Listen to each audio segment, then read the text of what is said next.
A film in 3 minutes. Tyrannosaur.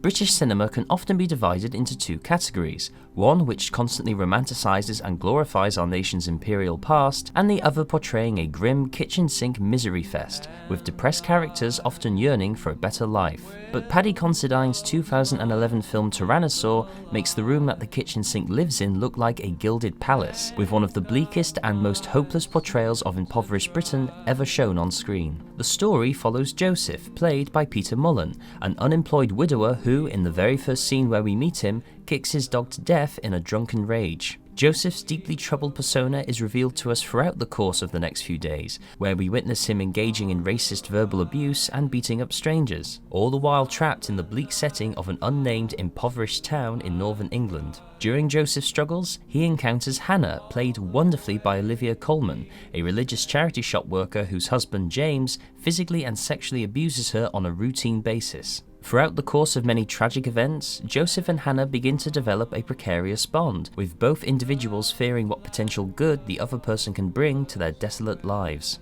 Tyrannosaur's story is not an easy one to be immersed in, but its central theme is an important one to observe in the character of Joseph. His quest for redemption transcends the barren setting of the nameless council estate, rough pubs, and dilapidated streets that we become familiar with, showing us that the human experience is a fundamentally universal one, and that people do have the ability within themselves to change if they choose to do so. Whatever hope the desolate world of the story has lies in the form of Olivia Colman's Hannah, now the only precious thing in Joseph's life. Colman is spellbinding in the film, with her performance acting as the emotional core for the two characters. Her shared scenes with Joseph are the glue which keeps what little joy we see in the film from escaping completely. However, director Considine takes no prisoners with Tyrannosaur's subject matter, giving us as the audience some of the hardest hitting scenes ever filmed that deal with the subject of domestic abuse.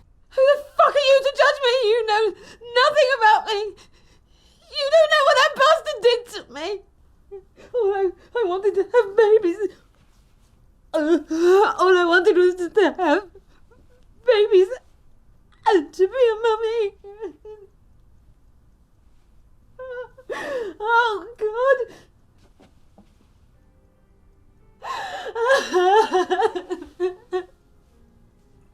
British cinema can be a bleak affair at times, and Tyrannosaur certainly doesn't help to counteract such a trend. But instead of creating a political, social critique of impoverished modern Britain, Paddy Considine crafts a moral one, where tortured characters find solace and friendship in each other's pain. Alone, such individuals are as buried as the fossils of the film's namesake, but together, through simple human kindness, there is at least still the potential to allow hope once again to flourish.